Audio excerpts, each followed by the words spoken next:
11:42 p.m., Las Vegas, Nevada. Less than an hour after saying his vows, 27-year-old Daniel Wright stepped out of his own wedding reception. Not for air, not for nerves. Daniel wasn't the type to panic. He was deliberate, calculated, a man who always believed he could juggle his lies long enough to fix them later. But that night, he walked out with a secret he could no longer control, one tied to the last person anyone would ever suspect. 11:49 p.m. A guest saw him outside, hands in his pockets, scanning the parking lot like he was waiting for someone. Not scared, not confused, just tense, like a man preparing for a confrontation he'd been avoiding for months. 12:17 a.m. Inside, Emily Parker, his brand-new wife, was still laughing with her bridesmaids, unaware that Daniel had walked out carrying a truth that could shatter her entire world. When she finally realized he was gone, the mood flipped from celebration to dread. Emily called his phone over and over. No answer. 12:51 a.m. Deputies arrived. Guests searched the alley behind the venue. Friends checked nearby casinos. Emily cried so hard she could barely speak. And in the middle of the chaos stood one man who showed absolutely nothing on his face. Her father. Calm, steady, watching, almost waiting. For days the search continued. Every trail went cold, every lead dead-ended. And the deeper investigators dug into Daniel's life, the clearer one thing became. This disappearance wasn't random. It wasn't impulsive. It wasn't a runaway groom story. Daniel Wright had been living a double life, one built on money, manipulation, and a secret affair with someone powerful enough to keep him quiet, and dangerous enough to silence him forever. What exactly did Daniel walk outside to face? And why was he the one who never came back?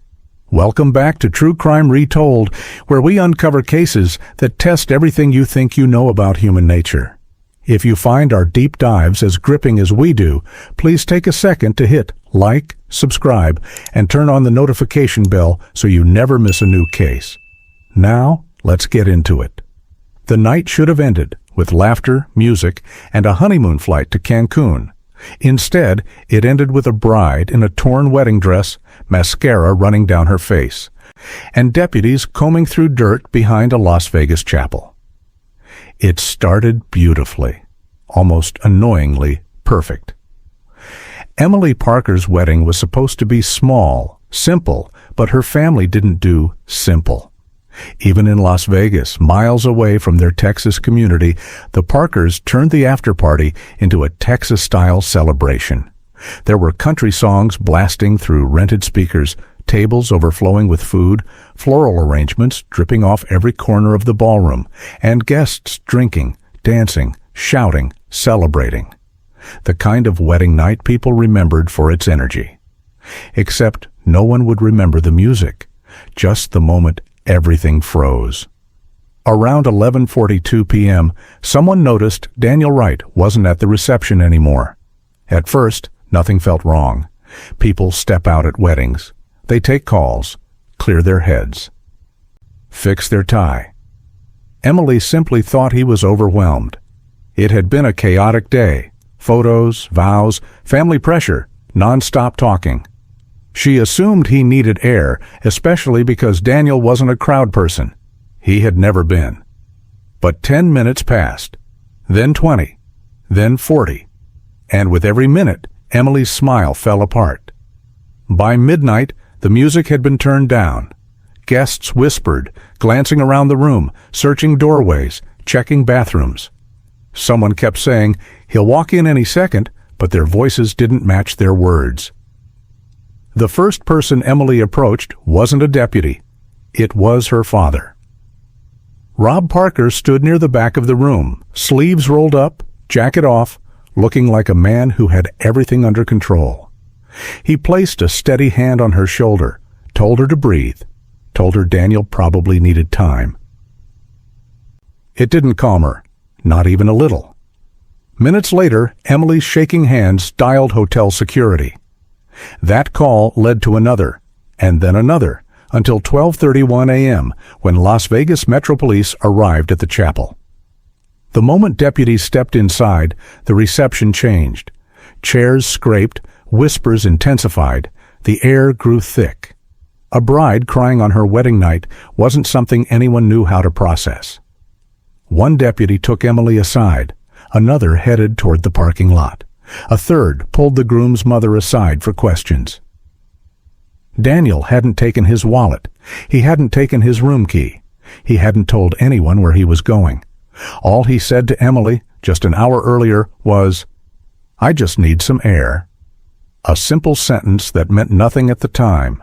Now it was the last thing she heard from him. Outside, the desert air was cold. The chapel parking lot was half lit, shadows stretching across the pavement. Deputies walked the perimeter with flashlights, scanning the ground, the bushes, the surrounding dirt roads. Something about the scene felt off, like they'd walked into the middle of a puzzle with half the pieces already missing. Around 1:14 a.m., they found the first clue. Daniel's phone. Screen cracked, lying in the dirt beside a tire mark. Not a skid mark, a turn mark, as if a car had pulled in, waited, then left. Emily stared at the phone like it might still be warm. She kept asking the same question between sobs. Why would he drop it? Why would he leave it? No one had an answer. Then came the second clue. Daniel's tux jacket, the one he'd hated wearing. The one Emily had chosen for him because she said he'd look sharp and dependable. It was found near the edge of the road, neatly folded, not tossed, not dragged. It made no sense. Search dogs were brought in around 2:00 a.m. The guests waited in clusters, arms wrapped around themselves, watching deputies sweep the area. The dogs picked up a scent easily. Daniel had stepped onto the dirt, walked maybe 20 yards, and then the trail cut off sharply. The dogs circled, whined, lost it completely. Which meant only one thing. Daniel didn't walk away. Someone picked him up. But who? Why? And why on his wedding night? Deputies glanced at the family, at the bride who could barely stand, at the mother who looked like she'd aged 10 years in an hour, at the guests clutching their drinks like they needed something to hold on to. And then, at Rob Parker. He stood with his arms crossed, his expression steady, controlled, the way men who've lived through worse tragedies learn to hold their face. He wasn't cold, he wasn't distant, he wasn't suspicious. He just looked like someone trying to remain strong for his daughter. If anyone wondered why he wasn't panicking, they didn't say it out loud. At least not yet.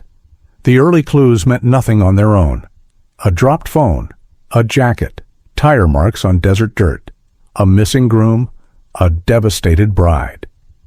But within hours, one thing was clear. Daniel Wright didn't leave by choice, and whatever happened to him out there, in the dark, happened fast. The honeymoon bags were still neatly packed in the hotel room. His vows were still folded in his coat pocket. His wedding ring, Emily's name engraved inside, was still on his finger when he walked out of the venue. No arguments, no sightings, no goodbye, just silence. By sunrise, the investigation officially began. But what detectives didn't know, not yet, was that this disappearance wasn't spontaneous, accidental, or random. It had roots, deep ones, years old. And to understand what truly happened to Daniel Wright, they would have to go back to the beginning, back to the quiet boy from Houston who never knew he was walking toward the most complicated chapter of his life. We have to go back to where he came from, before Emily, before the Parkers, before Las Vegas, back to Southeast Houston, where Daniel grew up feeling like the world was always moving faster than he could catch up. Daniel was born to a quiet, hard-working family.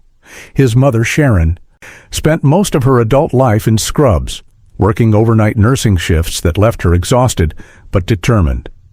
His father, Ray, drove trucks across Texas, gone for days or weeks at a time. Daniel learned early to make himself small, helpful, undemanding. He was the kind of kid who didn't cause trouble, didn't slam doors, didn't talk back. Teachers described him as polite. Neighbors called him shy. His mother simply said he was sensitive. He was also smart, sharp in a way people didn't expect from a boy who barely spoke above a murmur. But Daniel grew up in an environment where quiet boys often got overlooked. In school, he was short, introverted, easy to ignore, and even easier to pick on. The bullying wasn't violent, but it was consistent enough to shape him. Jokes about his size, his soft voice, his lack of sports interest. He absorbed it all without reacting, shaping himself into someone who avoided conflict at all costs. Daniel didn't socialize much. Instead, he built a private world from the things that made sense to him. Coding tutorials on YouTube, long nights spent gaming, part-time carpentry jobs that let him work with his hands. He found comfort in tasks that had clear steps, clear outcomes, clear rules. People didn't work like that, and he was always more comfortable with systems than conversations. By 19, Daniel had quietly accepted that he wasn't the kind of guy people gravitated toward. He wasn't magnetic, adventurous, or charming. He was thoughtful and steady. But steady doesn't stand out, not in high school, not in early adulthood. After graduating, he moved to Dallas and started working IT support at a small software firm. He wasn't ambitious in the traditional sense. He didn't dream of running the company or chasing big titles. What he wanted was simpler: stability, predictability, a life where he didn't feel like an outsider navigating someone else's world. But under that desire for stability lived a deeper flaw, one that would later become the foundation for every wrong turn he took. Daniel had a hard time understanding his own worth. Years of being overlooked, underestimated, and talked over shaped him into someone who clung hard to any approval he received, especially from older men. He respected authority too easily. He mistook attention for validation. He mistook guidance for closeness. When a man older than him showed him interest, professionally, personally, or even casually, it hit him differently. It made him feel seen in a way he rarely felt. And because Daniel had never fully learned boundaries, he leaned into that attention instead of questioning it. That vulnerability wasn't obvious on the surface. To most people, Daniel seemed calm, polite, low maintenance. But beneath that quiet exterior was a young man who had spent years trying to earn belonging instead of believing he deserved it. His dating life reflected that confusion. Daniel didn't connect with women easily. Not because he was cold or dismissive, he simply didn't feel the spark others talked about. Conversations felt awkward, forced, like he was performing a role without understanding the script. He didn't chase romance, didn't flirt naturally, and rarely initiated anything. Most of his relationships never moved past the first or second date. Yet a small part of him still wanted companionship, not passion. Just someone who wouldn't leave, who wouldn't laugh at him, who wouldn't make him feel like a placeholder. That longing, mixed with insecurity, made him vulnerable in ways he didn't recognize. Too eager to please, too willing to surrender control, too desperate to feel chosen. All of those traits simmered beneath the surface long before he met Emily Parker. And all of them, every insecurity, every soft spot, every quiet flaw, would later intertwine with decisions he never should have made. Daniel didn't know it then, but the parts of himself he'd spent years hiding were the same parts that would pull him into a world he wasn't built to survive. By the time Daniel matched with Emily Parker on Bumble, she was already the kind of woman who carried her heart like a fragile object, carefully, cautiously, but always in the open.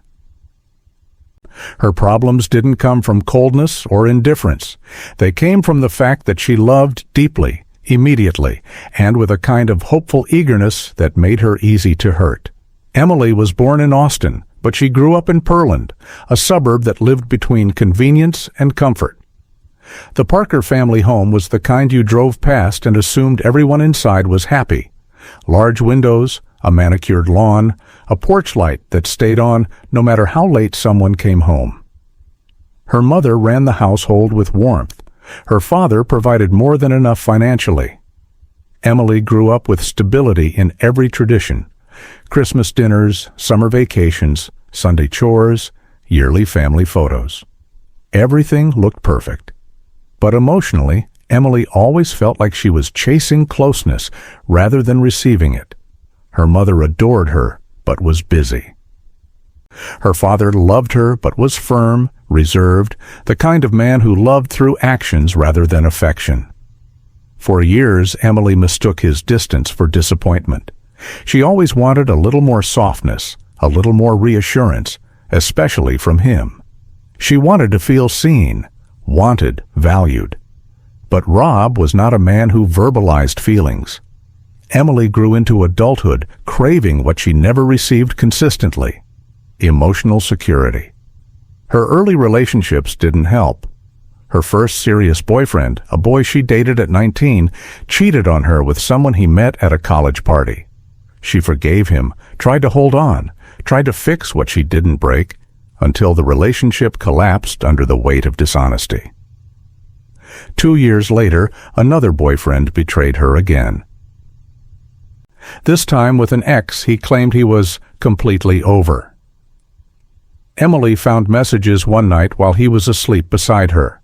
That breakup shattered something deeper.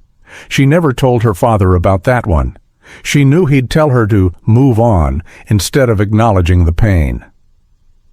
After those 2 heartbreaks, Emily developed a quiet insecurity she masked with kindness. She double-checked her texts before sending them, apologized too quickly, over-explained herself. She was affectionate to a fault, giving love instantly, hoping it would be returned just as intensely. She convinced herself that if she loved someone right, they wouldn't leave. Her friends called her old-fashioned, a hopeless romantic, the kind who believed in soulmate energy and perfect timing. Emily wasn't naive. She was simply hopeful. She wanted a love that felt secure, predictable, mutual. The kind of love she imagined while sitting on the porch swing as a teenager, journaling about a future she believed was out there somewhere. By 26, Emily was tired of guessing whether someone truly cared. She wanted someone steady, someone loyal, someone who didn't make her feel like a temporary option. That's when she downloaded Bumble. Not because she loved dating apps, they overwhelmed her, but because she was exhausted from waiting for love to appear through chance. And that's where Daniel Wright entered her life. His profile wasn't flashy. No shirtless gym photos, no friends crowded around him, no overconfident captions. Just a quiet man with a small smile and simple pictures, one in a hoodie, one outdoors, one at a family barbecue. He looked normal, approachable, gentle. And something in Emily responded to that softness immediately. Her first message said more about her than she realized. "You look like someone I can trust." She didn't expect him to reply in any meaningful way. Most men she messaged responded with dry one-liners or too-forward comments. But Daniel answered with kindness, a little humor, and a warmth she hadn't felt in years. For someone who hated small talk, he was surprisingly open with her. Their conversation flowed easily, quietly, without pressure. Emily felt a kind of grounding she wasn't used to. Their first date was at a cozy cafe in downtown Houston. Emily talked too fast at first. She always did when she was nervous, but Daniel didn't tease her. He listened, nodded, and responded calmly. For someone so quiet, he had presence. Not loud presence, but steady presence. Emily left that date telling her best friend, "I think he might be different." Their second date confirmed it. Daniel didn't play games. He didn't disappear for hours. He didn't flirt with anyone else. He texted her good morning. He asked about her day. He remembered details of things she said, her favorite coffee order, her habit of twirling her ring when she was anxious, the fact that she cried during movies even when she tried not to. To Emily, these weren't small things. They were everything she'd been longing for. Daniel quickly became her safe place without even trying. Weekend dates turned into weekend trips. Galveston, Fredericksburg, Austin. He wasn't overly affectionate, but he showed up. He wasn't expressive with grand gestures, but he was consistent. And consistency mattered more than anything. Emily fell faster than she expected, fell deeper than she intended. She attached to him in the way people attach when they believe they've finally found the person who won't break them. She introduced him to her closest friends within a month.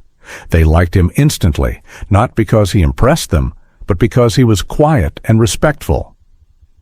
Emily's friends saw how her face softened around him, how anxiety seemed to loosen its grip on her when he was near.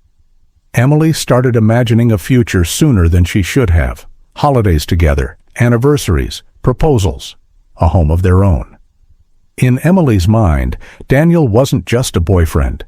He was the answer to a prayer she had whispered for years.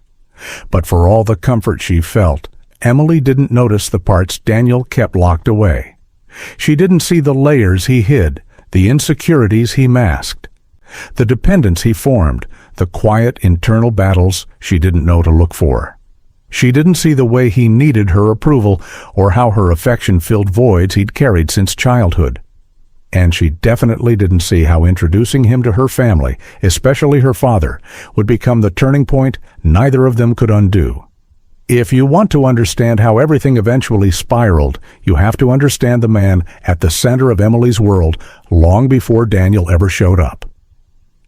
Rob Parker was not just a father. He was a presence, structured, respected, intimidating, and impossible to read. The kind of man who could walk into a room and immediately shift the atmosphere without raising his voice. He had that Marine quality, discipline woven into every gesture, every sentence, every silence. Rob spent 12 years as a Marine Corps drill instructor, a career that shaped him into someone who valued control almost as much as he valued strength. Even after he left the military, he carried the same posture, the same sharpness in his voice, the same stare that unsettled people who didn't know him well. When he moved into civilian life, he built a construction company in Sugar Land from scratch. Parker Construction wasn't just successful, it was respected. Contracts with big firms, city work, private developments, commercial investments. His name carried weight in the community. People described Rob as charismatic, disciplined, focused. Men admired him. Old Marine buddies said he was solid. His employees said he was strict, but fair. He had a way of speaking that made people listen even when he wasn't saying much. He dressed neatly, drove a black F-150, and walked with the confidence of a man who never doubted himself. And in public, at least, he was almost impossible to criticize. But inside his home, the polished exterior didn't always match the truth. Rob's marriage had been fading slowly for years. His wife, Melissa, was kind, supportive, and patient. Almost too patient. She had learned to navigate around Rob's silence, to avoid the shadows in his personality he never explained. She covered for him emotionally, softened his edges for Emily, pretended everything was fine, even when the distance between them grew into a quiet canyon. Emily never saw the cracks. To her, her father was everything a father should be: strong, protective, reliable. She admired him with a kind of loyal innocence that had never faded, not even in adulthood. The darker layers were there, but Rob hid them well. His need for control, his rigid expectations, the tension that hit the room before he did. His tendency to internalize everything, never allowing vulnerability, never allowing anyone to see deeper than the version he presented. He lived behind a carefully constructed emotional wall, and Emily, loving, hopeful, eager to please, never questioned it. She worshipped him. She saw his strength, not his silence. She saw his authority, not his secrets. To her, he was unshakable. And then came the night she brought Daniel home. Daniel had been nervous, though he tried not to show it. Meeting the father of the woman you're dating is never easy, but meeting a man like Rob Parker was something else entirely. Emily had told him her father could be intense, but Daniel assumed she meant typical protective dad behavior. He didn't understand yet that Rob's intensity wasn't a mood. It was his default setting. Dinner was on a Sunday evening at the Parker home, a spacious two-story house with polished floors, framed photos lining the hallway, and a dining room that felt like it belonged to people with money and discipline. Emily's mother greeted Daniel warmly. The house smelled like roast chicken, buttered rolls, and something sweet baking in the oven. For a moment, everything felt comforting.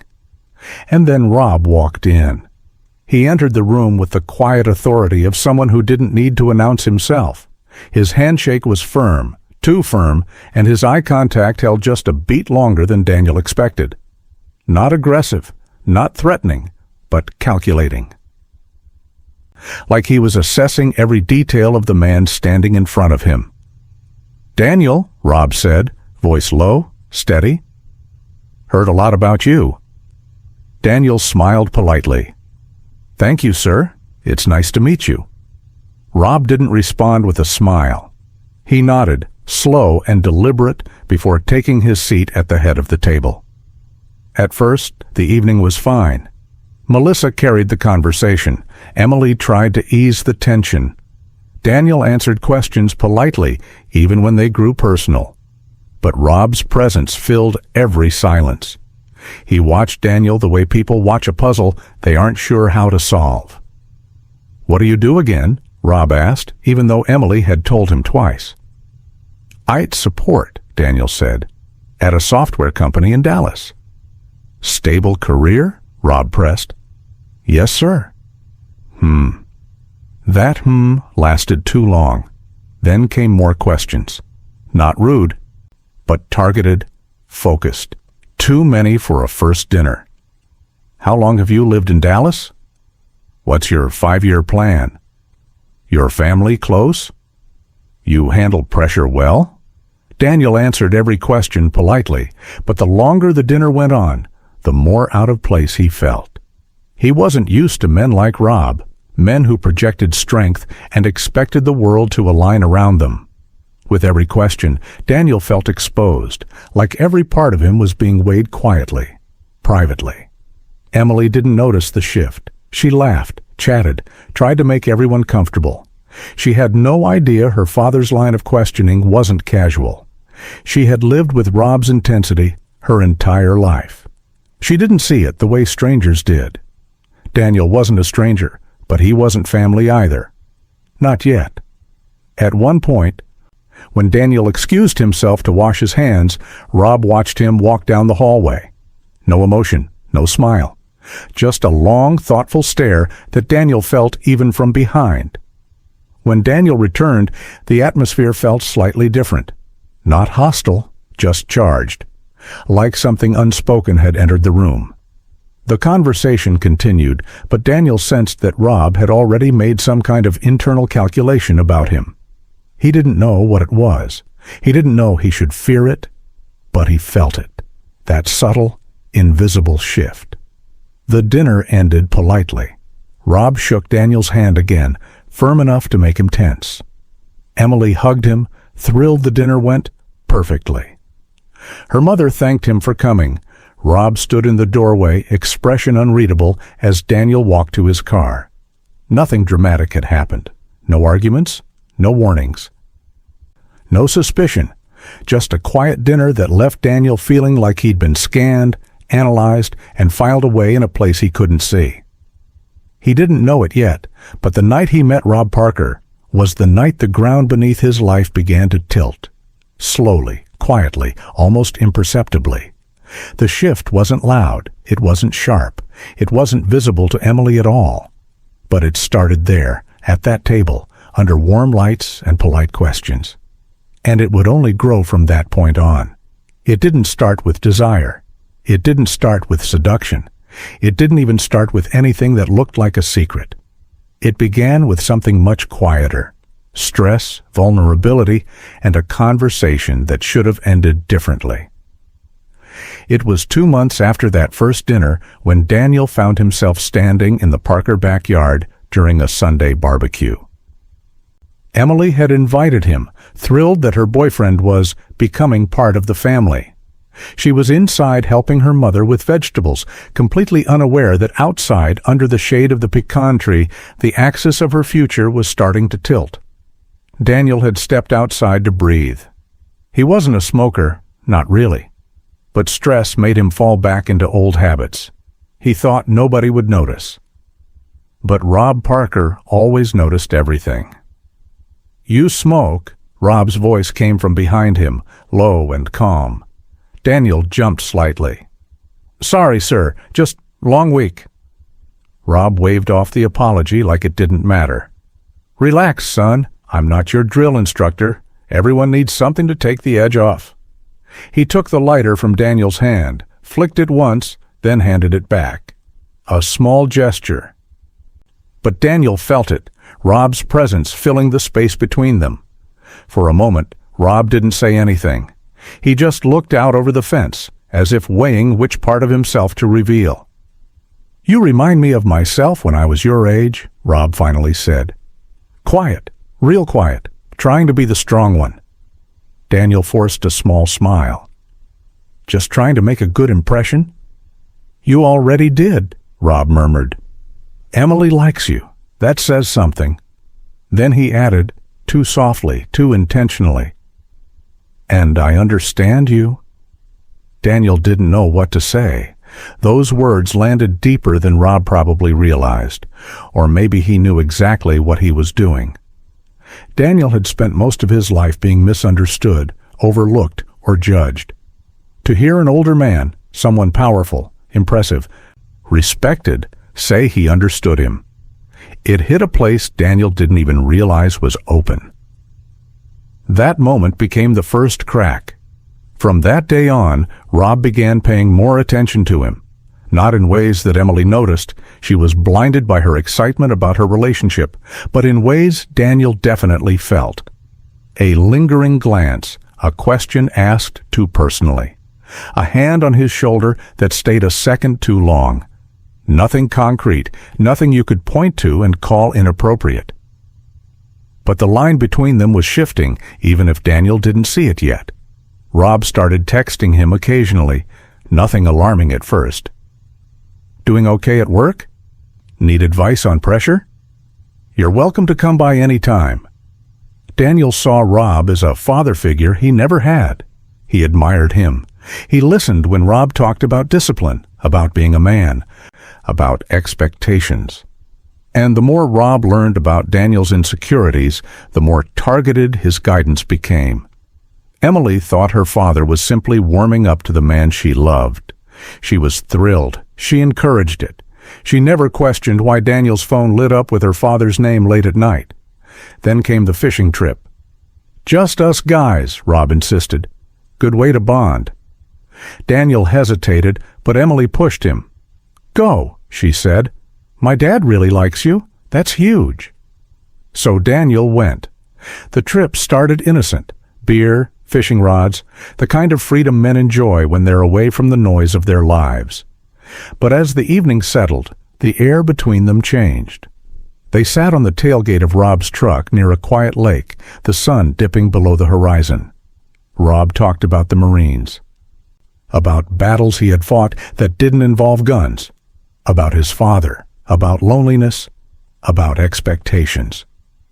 Daniel listened, feeling honored that Rob trusted him with anything so personal. "You ever feel like you don't fit anywhere?" Rob asked quietly. Daniel's heart tightened. "All the time." Rob looked at him, really looked at him. "You're a good man, Daniel. Better than you think. Stronger than you know." The compliment felt too intense, too intimate. Daniel didn't know how to process it. His breath caught when Rob placed a hand on his back, slow, reassuring, but lingering long enough that Daniel felt warmth rise to his face. He stepped away slightly. Rob, I should probably—" Rob didn't push. He didn't force. He simply watched Daniel, his expression unreadable, then said softly, "It's okay. Relax." Nothing wrong with talking. That was the genius of Rob Parker's manipulation. He never crossed a line abruptly. He shifted it slowly until Daniel didn't realize it had moved. The second encounter happened a week later. Daniel had dropped by the Parker house to help Emily fix something on her laptop. She left to grab coffee with a friend, assuming her father would stay in his office. Instead, Rob came into the living room. "You've been quiet since the trip," he said. "Just thinking," Daniel replied. "You're uncomfortable around me now?" "A little." "Why?" "I don't know. Things felt different." Rob stepped closer, but not too close, just enough to fill the space between them. "Different isn't always bad, Daniel." Daniel didn't respond. He couldn't. Rob reached up, brushing a speck of dust off Daniel's shirt. A small touch, but intentional. Too intentional. Daniel froze, torn between discomfort and something he didn't want to name. Rob's hand stayed a second too long before he stepped back and said, "You don't have to be afraid to be yourself around me." Everything after that became a slow slide, one conversation, one touch, one moment at a time. Daniel spiraled into guilt and confusion, but he didn't pull away. He didn't know how. The admiration he once felt twisted into something else, something darker, something Rob carefully nurtured. Rob framed every step as trust, as understanding, as our secret. Daniel justified it as a mistake he could fix later. A phase? Something wrong he didn't know how to stop. He didn't know that Rob never intended to stop. He didn't know he was being groomed. Manipulated with precision, sharpened by years of discipline and control. He didn't know the path he was already on would lead directly to the night he disappeared in Las Vegas. The affair didn't begin with passion. It began with vulnerability. It began with loneliness. It began with a man who knew exactly how to fill the cracks in another man's life. And by the time Daniel realized what was happening, the line between him and Rob had already vanished. The affair didn't fade after it started. It deepened. Rob knew exactly how to keep Daniel close. Money, reassurance, attention, a kind of dominance wrapped in mentorship. He slipped Daniel cash with the same ease another man might offer a handshake. Sometimes it was folded neatly in an envelope, left in Daniel's jacket pocket. Other times it came with a quiet nod, as though Rob were helping him, supporting him. Daniel tried to refuse at first, but Rob had a way of making refusal feel disrespectful. Eventually, Daniel stopped fighting it, telling himself it was temporary, just until he could get out. But getting out never felt possible. Whenever Daniel came over to see Emily, the line between their family visits and the affair blurred. Emily would be in the kitchen helping her mother, smiling at Daniel from across the counter, unaware that her father had already texted him instructions. A subtle signal, a request, a direction to come upstairs for a quick minute. And Daniel went, every time, not because he wanted to, but because guilt, shame, fear, and obligation tangled so tightly around him that his body moved even when his mind begged him not to. The Parker house began to feel like a maze, each hallway leading him to choices he didn't want to make. He lost count of how many times he ended up in Rob's room, heart pounding, knees weak, unable to understand how he had gone from being Emily's boyfriend to being this. Rob made everything easy, which made it more dangerous. He gave Daniel money. He paid a few of Daniel's bills. He bought him things he didn't ask for. He made Daniel feel chosen, needed, protected. Daniel hated how good the attention felt, hated that the comfort made it harder to pull away, hated the power imbalance, but also hated how deeply it began to anchor itself inside him. Each encounter left Daniel spiraling. He would go home afterwards and sit in the dark, hands on his head, unable to recognize the person he was becoming. He tried blocking Rob's number once, but the silence terrified him more than the messages. He unblocked it within an hour. By the time Emily began talking about the future, Daniel was already drowning. And Emily, sweet, hopeful, emotionally fragile Emily, believed with her whole heart that she was finally experiencing the love she always dreamed of. She couldn't see the cracks in Daniel, She couldn't see the tension in his shoulders or the fear in his eyes. She only saw the gentle man she adored slowly becoming part of her family. She told her friends that her father loved Daniel. She told her mother she felt safe for the first time. She told Daniel they were meant for each other. And Daniel forced himself to smile, because to disappoint Emily felt cruel, because breaking up with her meant explaining more than a breakup, because choosing freedom meant revealing a secret he was terrified to say out loud. Meanwhile, Rob tightened his hold. He began showing up in Daniel's life outside the house. Dropping by the software firm where Daniel worked under the excuse of checking a site nearby, offering Daniel investment opportunities, discussing financial plans, talking about a future that sounded less like guidance and more like a warning wrapped in fatherly concern. His control was never loud or violent. It was quiet, subtle, strategic. Daniel couldn't even point to a single moment that broke him. It was the accumulation of many small ones, each one tightening the rope. Rob started planning their future for them before Daniel even agreed there would be a future. He mentioned wedding venues casually. He suggested ideal months for a ceremony. He even showed Daniel pictures of rings while Emily was upstairs getting ready for dinner. Daniel barely responded, but silence was enough for Rob. The worst part was that Emily saw all of this as bonding. She thought her father was finally embracing her happiness. She mistook pressure for enthusiasm. She mistook obsession for approval. She mistook control for love. And Daniel let her believe it, because the alternative felt impossible. The month leading up to their engagement was the brightest season of Emily's life and the darkest of Daniel's. She bought bridal magazines for fun and circled dresses she liked. She practiced writing her name with Daniel's last name in the margins of her journal. She dreamed of a home, a dog, 2 children, and a garden she would plant each spring. Emily's vulnerability made everything easier for Rob. He didn't need to force Daniel to propose. Emily's excitement did half the work for him. All Rob had to do was nudge, remind, push gently in the right places. By then, Daniel barely slept. He lived in a state of quiet panic, unable to escape the consequences of every choice he had made. And Rob knew it. He never raised his voice. He didn't threaten violence. He didn't have to. His power came from understanding Daniel's weakness, his guilt, his fear of being exposed, his discomfort with confrontation, his deep history of wanting approval from older men. Daniel was stuck under the weight of silence, carrying 2 lives at once, one with Emily and one with her father.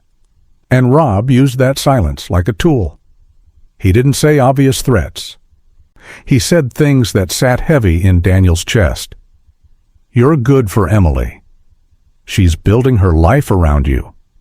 She trusts you completely. Be careful not to hurt her. The message was clear even when the words weren't.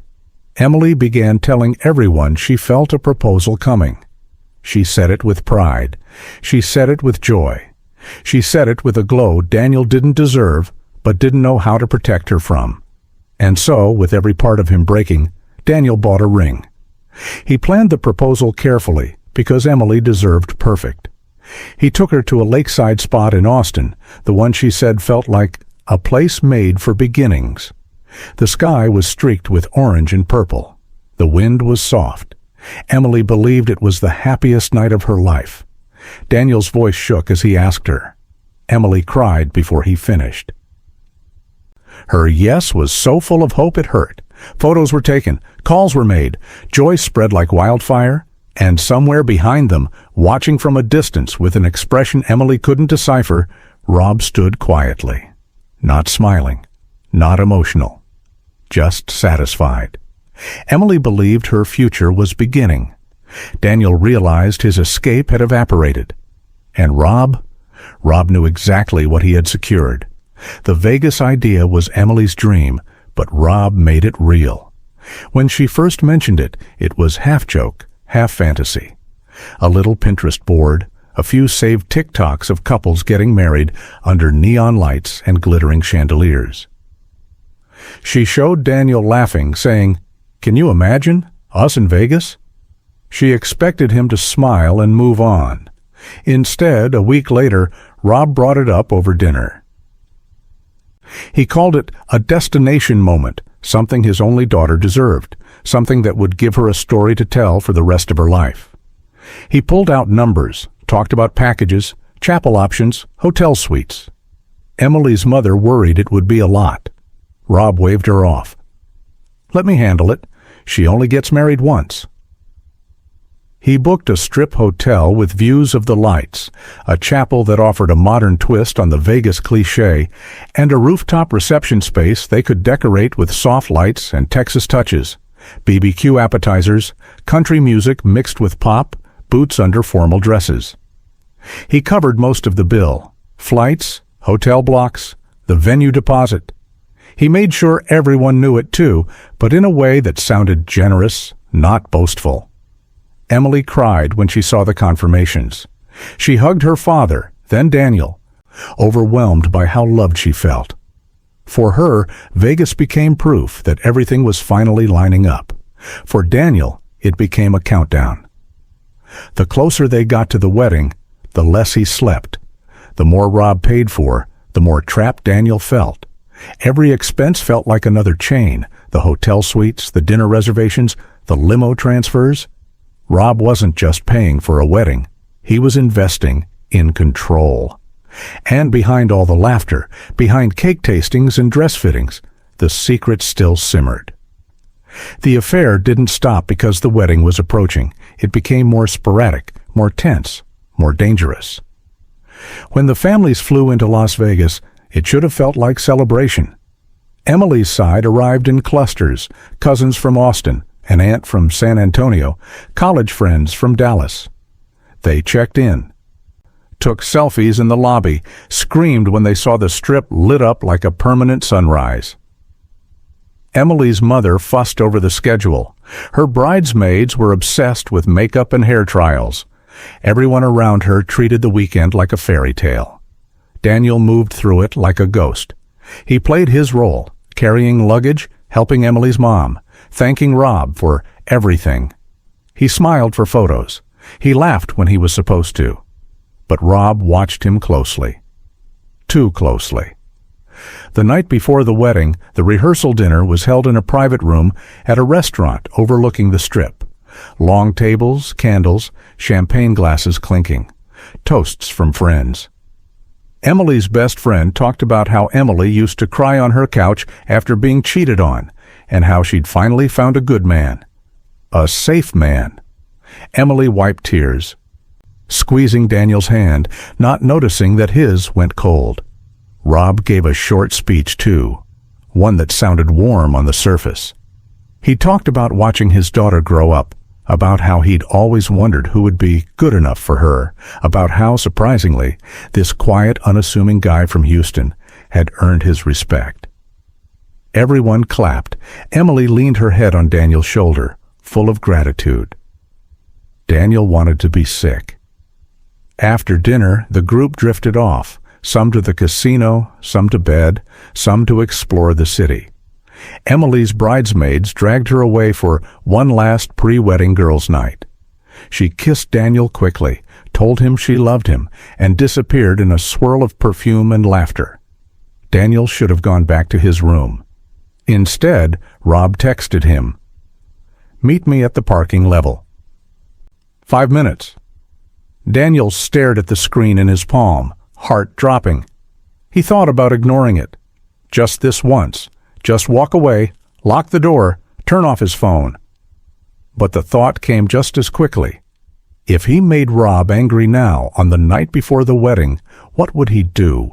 What would he say? What would he ruin? 5 minutes later, Daniel stepped into the concrete echo of the hotel's parking level.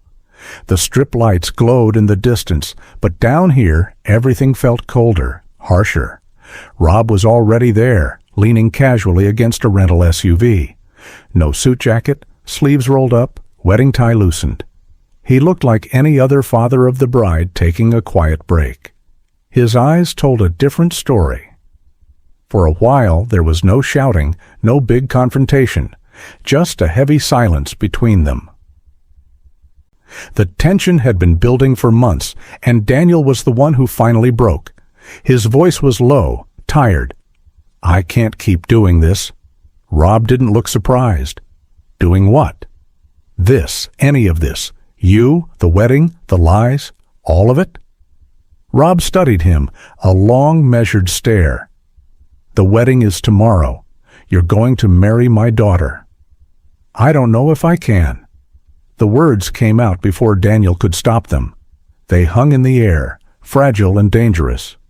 For a second, something almost like pity flashed in Rob's eyes. Then it hardened. He reminded Daniel calmly what was at stake, not in the loud, theatrical way of a movie villain, but like a man explaining simple math. The story he could tell, the messages, the money, the pattern, the fact that if he chose to, he could flip the narrative in a heartbeat. Make Daniel look like the predator. Make himself look like the father trying to protect his daughter from a twisted fiancé. Daniel knew enough about shame and judgment to understand how quickly people believed the worst version of a soft-spoken man who already looked guilty. "You think anyone is going to believe you?" Rob asked, not as a taunt, but as a statement of fact. "You think Emily will? You think her mother will?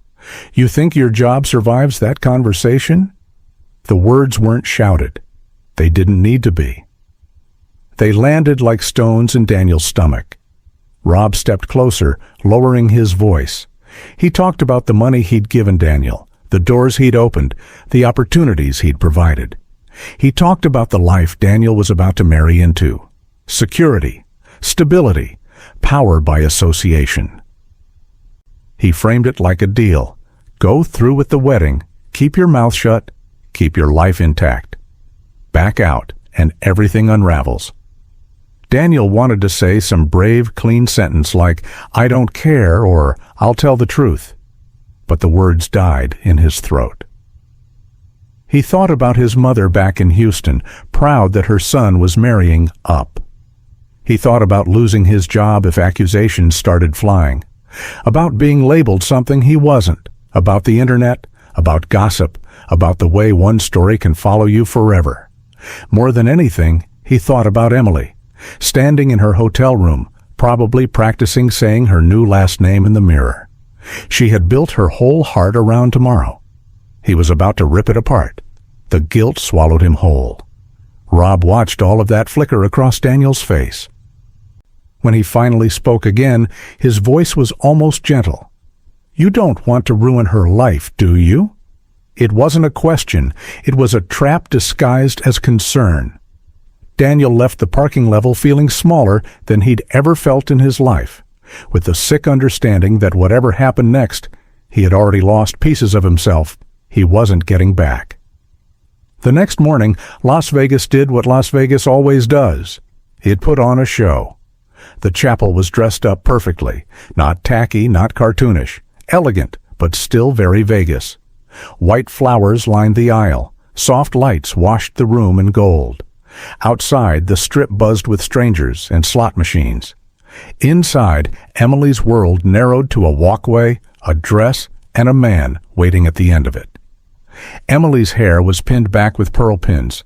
Her dress wasn't over the top, but it floated when she walked, layered and soft, cinched at the waist in a way that made her look like she'd stepped out of a bridal ad. She laughed, cried, hugged everyone twice. When she looked at Daniel, her face lit up like she'd won something no one else in the room ever would. Daniel stood at the front of the chapel, hands clasped so tightly his knuckles went white. To the guests, he looked nervous. Typical groom jitters. To Emily, he looked like a man overwhelmed by love. Only Daniel knew that behind the tight smile, his mind was spinning. A reel of the night before, of all the months leading here, of a life that divided neatly into before and after he met the Parkers. Rob sat in the front row next to his wife. When Emily appeared at the entrance, everyone turned to look at her. For a second, everyone except Rob. His eyes went first to Daniel, searching his face for any sign of defiance, any flicker of resistance. When he finally looked at his daughter, his expression was convincing enough. Proud father, emotional, steady. Nobody saw the calculation beneath it. The ceremony was beautiful on the surface. The vows were sweet. Emily's voice shook with emotion as she promised forever. Daniel's came out a little rough, but people assumed it was because he was choked up. Cameras flashed, phones recorded. It all looked perfect online. In the photos, though, you can see it. Not if you're scrolling fast, not if you're just double-tapping like everyone else, but if you stare long enough, if you pause on a close-up, if you compare Emily's face to Daniel's. She looks alive. He looks hollow. Her smile reaches her eyes. His doesn't. Guests would later mention how nervous he seemed at the altar, how he looked like he might faint, how they joked that he needed a drink after. At the time, no one read it as a warning. Just wedding day jitters. In the official portraits, there's one shot that always stands out. Emily in the center, veil lifted, bouquet in hand, Daniel at her side, and behind them, just off to the left, Rob. One hand on his daughter's shoulder, one hand on Daniel's back. To everyone else, it looked like a father proudly holding his family together. To Daniel, it felt like a quiet reminder. He was in the middle of something he no longer controlled, posed in a frame he didn't know how to step out of. The destination wedding was everything Emily had ever wanted. It was also the last time anyone saw her husband, whole and unbroken. Within hours, the celebration would turn into a missing persons report. But in that moment, under those lights, surrounded by applause and cameras, nobody had any idea what was coming. After the whirlwind ceremony in Las Vegas, the newlyweds flew back to Texas for the reception Emily's family insisted on hosting, a proper homecoming celebration for the Parkers' only daughter. It was held at a sprawling barn-style venue outside Houston, the kind used for upscale country weddings. Wooden beams wrapped in string lights, polished floors, mason jar centerpieces, a live band playing soft country love songs. Emily stepped inside still wearing her dress, though she had swapped the heels for white boots. Guests erupted in cheers. There were toasts, laughter, champagne, and plates packed with barbecue, mac and cheese, and peach cobbler. To everyone else, the night felt perfect. To Daniel, it felt like a tightening noose. Emily floated through the room in a haze of joy and exhaustion. She kissed Daniel repeatedly, tugged him to the dance floor, introduced him to cousins he'd never met, and laughed until her voice went hoarse. She'd had enough champagne to blur the edges of the night, but not enough to dull her happiness. Guests kept telling her she looked radiant. She did. She glowed. Daniel did not. If anyone had looked closely, they would have seen the truth in his posture, in the stiffness of his shoulders, in the way he held Emily without really touching her. He moved through the reception as if he were underwater, smiling when someone approached, laughing politely, but never fully present. His mind was still in the Las Vegas parking level, still hearing Rob's voice, still reliving every moment that led him to this point. And Rob saw it. Before we continue, I just want to say, if you're still here listening to this story, thank you. This is a new channel, and honestly, every view, every like, every subscription means the world. It tells me these stories matter to you the way they matter to me. So, if you're enjoying this, hit that subscribe button, drop a like, and let us know where you're watching from in the comments below. All right, let's get back to it. He watched Daniel across the room with the calm intensity of a man monitoring a fuse he knows is burning too quickly. While Emily danced, while guests toasted, while photographers captured staged moments of happiness, Rob studied Daniel's face for cracks. He saw plenty. Late into the reception, when the crowd had loosened and the band had moved into slower songs, Emily leaned into Daniel, tipsy and affectionate. She whispered that she loved him, that she wanted to leave soon, that she couldn't wait to be alone with her new husband. Daniel kissed her forehead, smiling weakly. She thought he was shy. She thought he was overwhelmed. She didn't know he was breaking. A little past midnight, after Emily stepped away with her bridesmaids to take group photos outside, Rob approached Daniel with a deliberate calm. He didn't need to touch him or raise his voice. He just said quietly, "We need to talk." Daniel felt something inside him snap, not loudly, not dramatically, but in a quiet, final way. He turned to face Rob for the first time all night, shoulders squared. The exhaustion in his eyes wasn't just from the wedding. It was from months of secrecy, manipulation, and fear. For the first time, Daniel didn't look away. Rob saw it immediately, the shift, the resolve. Daniel didn't whisper. He didn't mince words. He spoke with the clarity of someone who has run out of places to hide. "I'm telling her tonight," he said. "All of it?" Rob didn't flinch, but something in his expression hardened. "Be careful with what you're saying." "No," Daniel replied. "You be careful. I'm done. I'm not living like this anymore. I'm not going to spend a whole marriage terrified. She deserves to know the truth." Rob's jaw tightened. He glanced briefly toward the glass doors where Emily laughed with her bridesmaids. She looked young, joyful, unaware, vulnerable.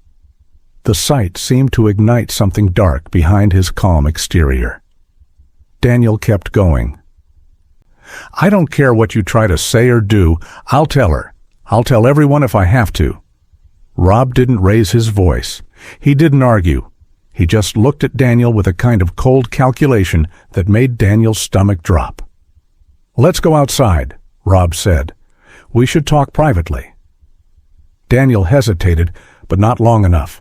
He still believed, somewhere deep inside, that Rob wouldn't go too far, that he wouldn't destroy his own daughter's wedding night, that this would be just another tense conversation, another moment of pressure, another attempt to keep him silent.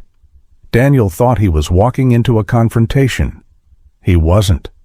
They exited through a side door, unnoticed by the guests still dancing under the lights. The music faded behind them as they crossed the gravel parking lot. Rob gestured to his truck, a quiet invitation. The same way every manipulation had always begun. "Get in. We'll talk." Daniel got in. The doors shut. The engine started. The truck rolled away from the venue, away from the lights, away from the laughter. No one saw them leave. No one even noticed Daniel was gone at first. Everyone assumed he was grabbing something from the car or stepping outside for fresh air. Rob drove with both hands on the wheel, face expressionless, eyes fixed on the road ahead. Daniel stared out the window, heart pounding, thinking of Emily twirling in her boots under glowing lights, thinking of what he would say to her, how she would cry, how she might hate him forever. But at least she would know the truth. They left the main road and turned onto a long, narrow farm road, one of those Texas back roads lined with dark fields and occasional broken fences. No streetlights, no houses, just miles of emptiness. The kind of road people use when they want privacy. Daniel didn't realize, not yet, that Rob wasn't driving aimlessly. He had chosen this road on purpose. He had made his decision before Daniel even stepped into the truck. The silence grew heavy.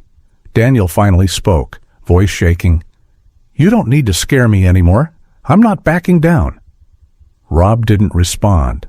The further they drove, the more unsettled Daniel became. This wasn't a place for a conversation. This wasn't a place for anything except trouble. The realization hit him slowly, then all at once. He wasn't going to argue with Rob tonight. He wasn't going to confess to Emily tonight. He wasn't going back to the reception at all. Rob had already made up his mind, and Daniel, confused, exhausted, newly married, and trying to reclaim his life, never stood a chance. The truck rumbled deeper into the night, leaving the barn lights and music miles behind.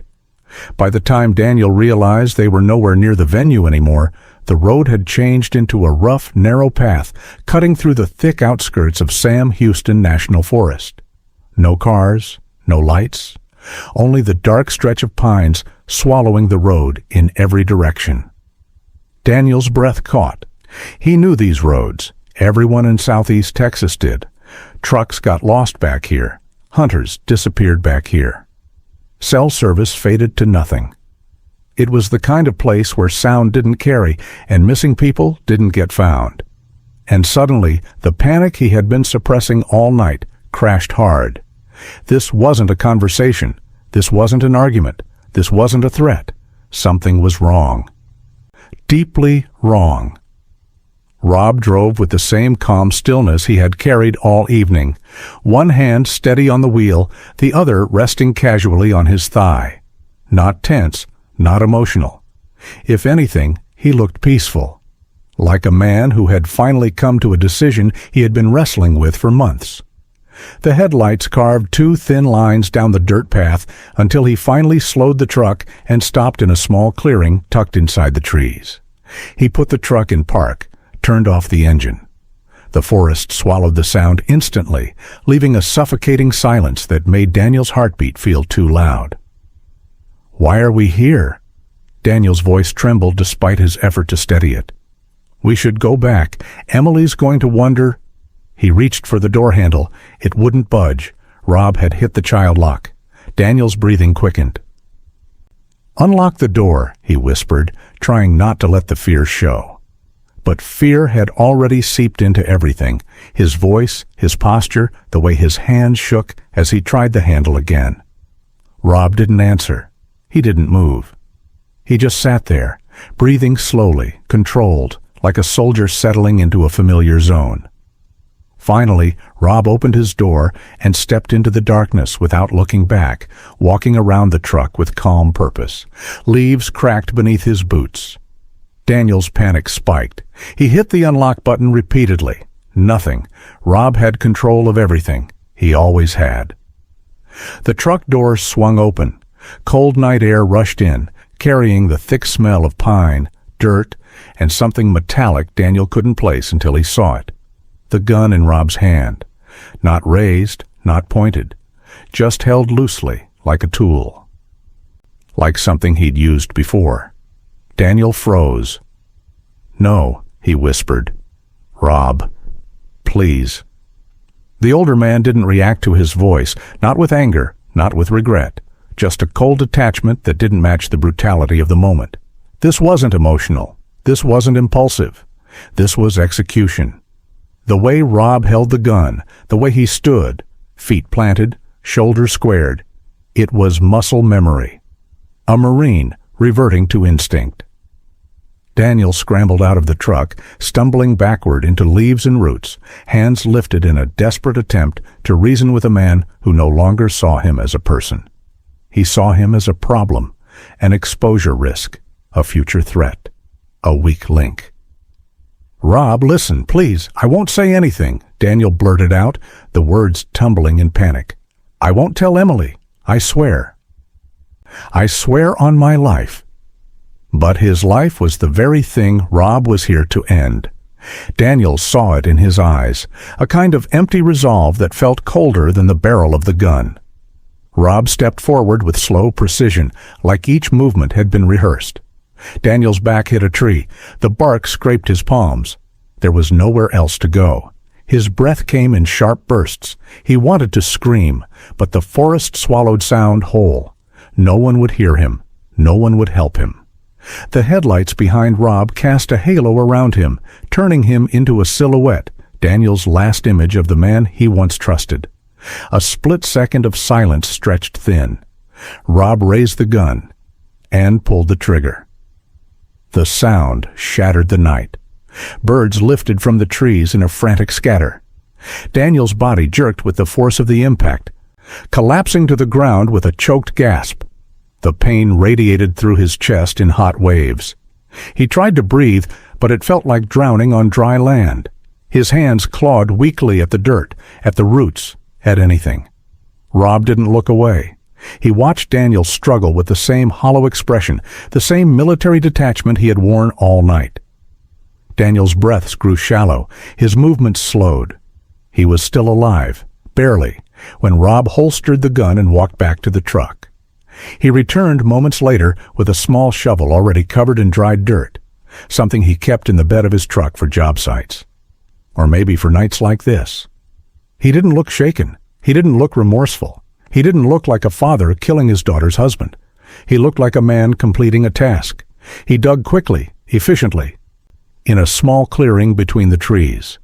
Not deep enough for a proper grave, just enough to conceal a body long enough for animals or rain to scatter the rest. A shallow grave in a forgotten patch of forest. Daniel's breath rattled one final time as Rob dragged him into the hole, dirt staining his wedding shirt, blood soaking into the pine needles.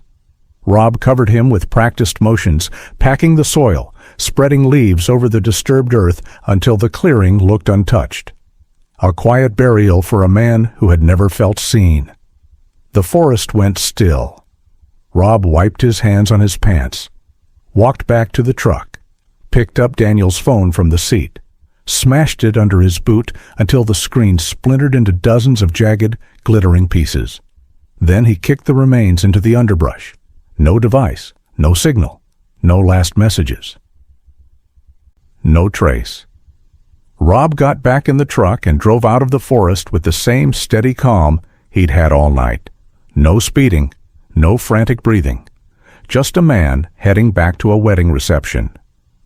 30 minutes later, he re-entered the venue carrying a bag of ice he'd bought from a gas station to complete the illusion of a simple errand. No one paid attention to how long he'd been gone. People were drinking, dancing, celebrating. Emily spotted him at the door and hurried over, confusion mixing with concern. "Where's Daniel?" she asked, cheeks flushed, smile fading. Rob didn't blink, didn't hesitate. "He said he needed a minute," he replied. Simple, believable, deadly. Emily accepted it, turning to look around the venue for her missing husband. She didn't know that her father had just buried him in the woods, the same woods search dogs would later spend hours combing before losing his scent at a dirt road, too clean of a spot for anyone to imagine what had been done there. And thus, the search began. The first hours after Daniel vanished were filled with confusion more than panic. At the reception, guests assumed he had stepped outside to catch his breath.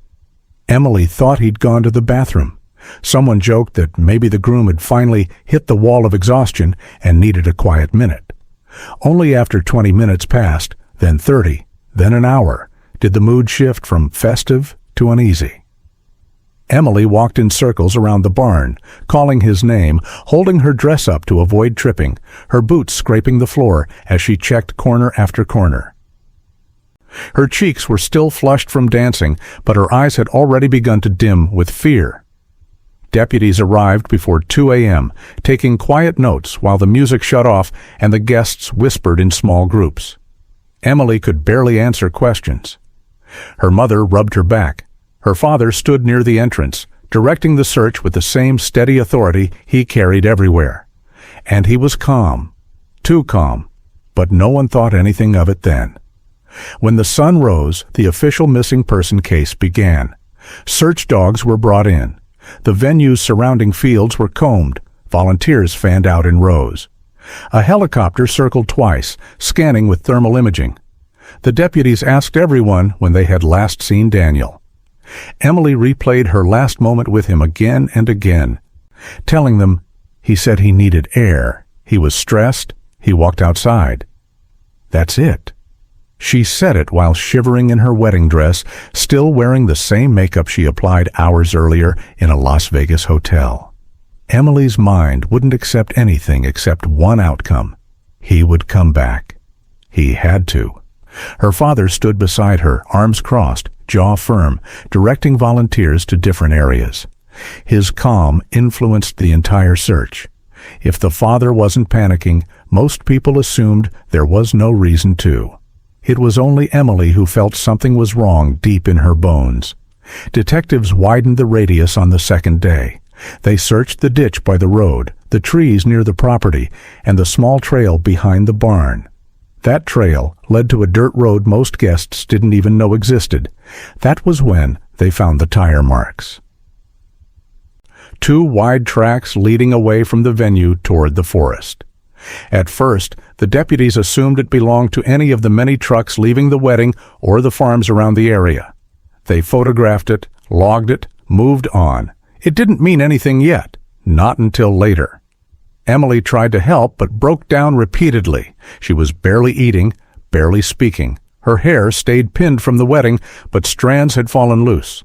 Her white boots were covered in mud from pacing the property. The more hours passed, the more she looked like a woman living inside a nightmare. But through it all, Rob stayed steady. The type of steady only a disciplined, calculated man could maintain. He never cried, never raised his voice. He offered deputies water. He told Emily to breathe. He shook hands with the sheriff. People whispered, "What a strong father." They meant it as praise. None of them knew what he had done in the forest hours earlier. On day 3, a woman living down the road sent deputies footage from her Ring security camera. She said, "I'm not sure if it matters, but I saw a truck pass by after midnight." The footage was grainy, but clear enough to show the shape, size, and rims.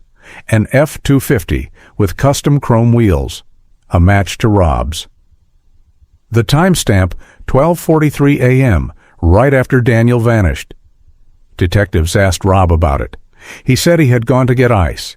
When they pointed out the direction, he shrugged and said GPS redirected him. It wasn't enough to press him. Not yet. As the days passed, detectives gathered every digital trace Daniel left behind. When they accessed Daniel's iCloud backup, deleted messages appeared. Fragments, incomplete threads. Pieces of conversations that suggested tension between him and Rob. Nothing sexual in the messages, nothing explicit. But the tone was wrong. A message from Daniel saying, "I can't keep doing this." Another saying, "You're pushing too much." Rob's replies, quiet, clipped, controlling. Think smart. Stay focused. Don't create problems. Emily's heart cracked when detectives showed her. She refused to believe her father had anything to do with whatever those messages meant. She insisted they must have been arguing over venue details or finances. She couldn't imagine anything else. At the 1-week mark, the search expanded into Sam Houston National Forest. Deputies followed the trail of tire tracks deeper into the trees. It was thick, dense land, acres of pine, dirt, and wildlife. On one bend in the trail, the cadaver dogs stiffened and began circling. They barked at a specific area beneath a cluster of pines. The soil looked disturbed, but not obviously. The recent rain had washed away clean outlines. Deputies dug a few inches, but found nothing definitive. They couldn't justify tearing up forest land without better leads. Still, they logged the coordinates.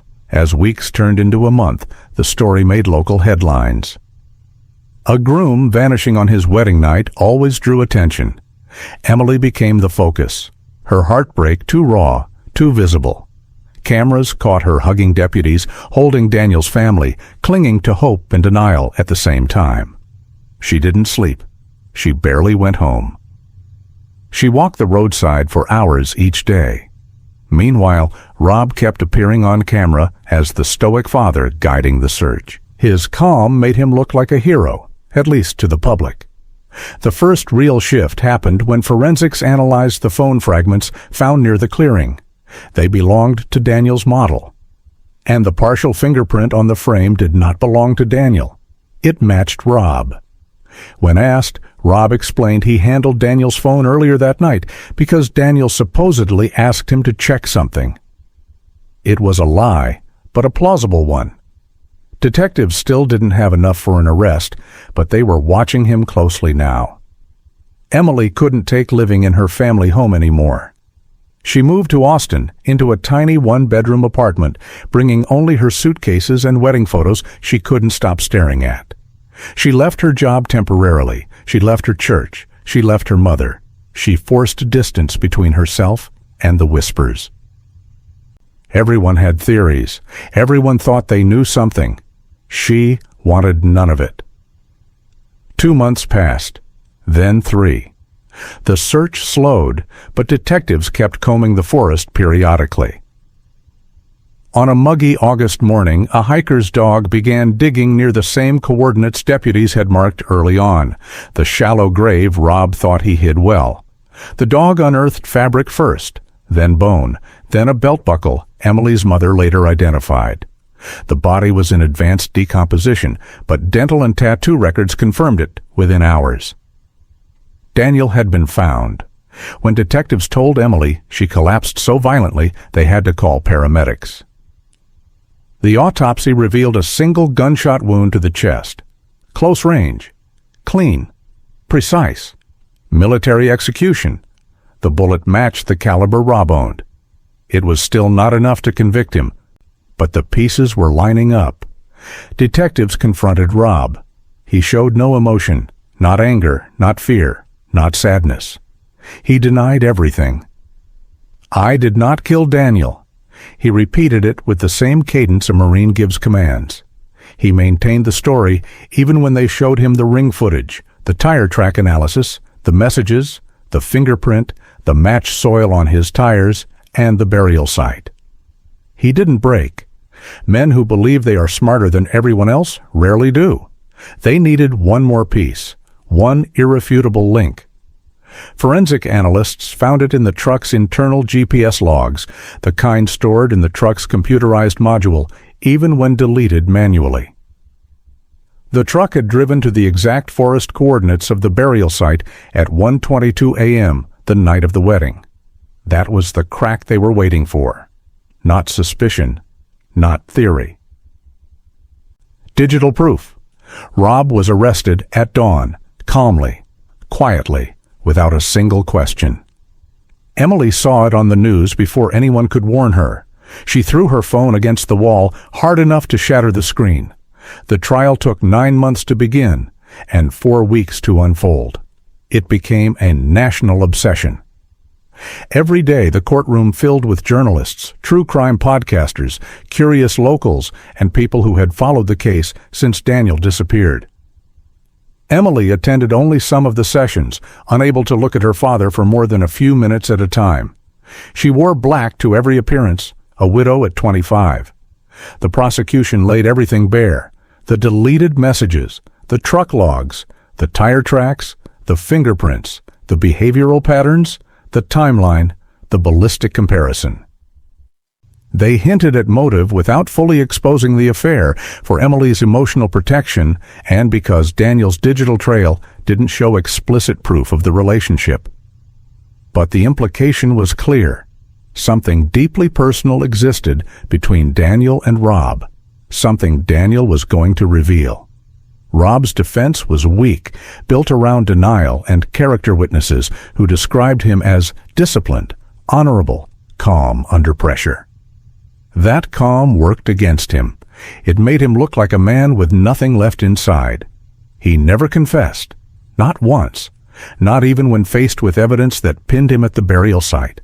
He sat like a statue, hands folded, eyes forward, repeating, "I didn't kill him." He said it so evenly that it chilled the courtroom.